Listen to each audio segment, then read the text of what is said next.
इस पुस्तक का सार परम सत्य को समझने और आध्यात्मिक साधना में संगति की भूमिका पर केंद्रित है। यह इस बात पर जोर देता है कि केवल शास्त्र पढ़ना ही पर्याप्त नहीं है, साधुओं का मार्गदर्शन अत्यंत महत्वपूर्ण है। तो इसके विषय वस्तु पर परम सत्य को ब्रह्म मतलब गुण रहित और परमात्मा और भगवान मतलब गुण सहित मतलब निर्विशेष और सविशेष के रूप में समझने के बीच अंतर करती है। इसमें बताया है कि योग दो प्रकार के हो सकते हैं जो व्यक्ति की संगति से प्रभावित होते हैं।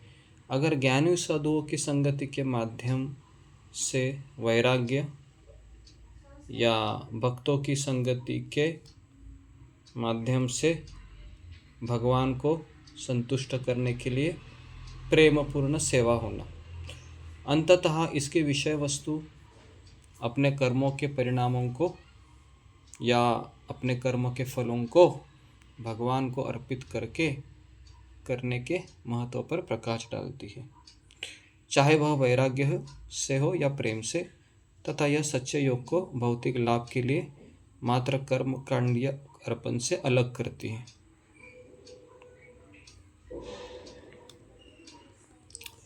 जी, तो परम सत्य को विभिन्न तरीकों से समझा जा सकता है, ब्रह्म, परमात्मा और भगवान के रूप में। तो कर्म अनासक्ति से या भगवान को प्रसन्न करने के लिए प्रेम से किया जा सकता है, कर्म या योग कह सकते हैं। जो लोग आध्यात्मिक संगति के बिना कर्म करते हैं वे भौतिक लाभ के लिए विष्णु या किसी देवी देवताओं को कर्मफल अर्पित कर सकते हैं, जिसे सच्चा योग नहीं माना जाता क्योंकि वे विष्णु को परम सत्य के रूप में नहीं देखते हैं। सच्ची समझ और आध्यात्मिक प्रगति के लिए भक्तों की संगति और प्रेम एवं भक्ति से अपने कर्मों के फलों को भगवान को अर्पित करना आवश्यक है।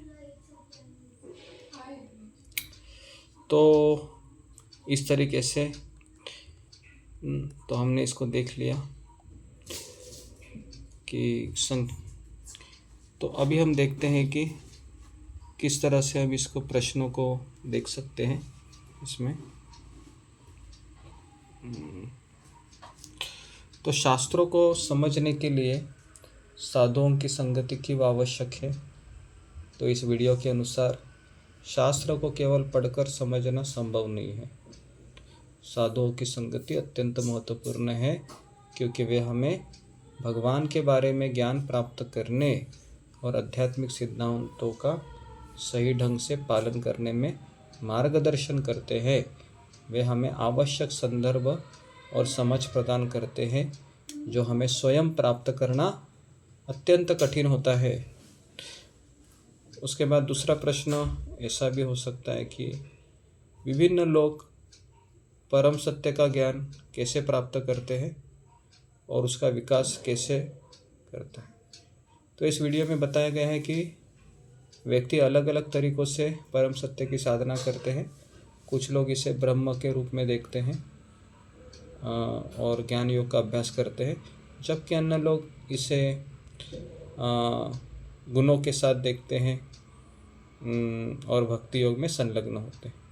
कर्म योग का भी एक मार्ग के रूप में उल्लेखित किया गया है जिसकी प्रकृति व्यक्ति के संगति पर निर्भर करती है। उसके बाद तो यहाँ पर कर्म नहीं योग है। योग के दो प्रकार क्या हैं, वे संगति से किस प्रकार प्रभावित होते हैं। तो योग दो प्रकार के होते हैं जो व्यक्ति की संगति पर निर्भर करता है। ज्ञानी साधुओं की संगति से कर्म से विरक्ति होती है, जबकि भक्तों की संगति से भगवान को संतुष्ट करने के लिए प्रेम पूर्वक कर्म करने की प्रेरणा मिलती है। तो इस भेद का उल्लेख अनुच्छेद 174 में किया गया। अपने कर्मों का फल अर्पित करना क्यों महत्वपूर्ण है, तो ये हम देखते हैं। क्योंकि ये बहुत इम्पोर्टेंट क्वेश्चन है कि अपने कर्म फल का अर्पित करना क्यों ज़रूरी है।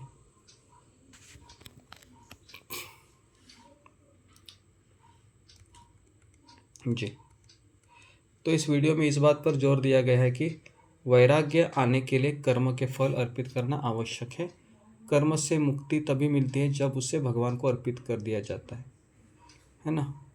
तो इसलिए कर्म के फल को अनासक्ति के साथ भगवान को अर्पित कर देना चाहिए। अगला प्रश्न है कि विष्णु को कर्म अर्पित करके और देवताओं को कर्म अर्पित करने या फल अपने पास रखने में क्या अंतर है। जी,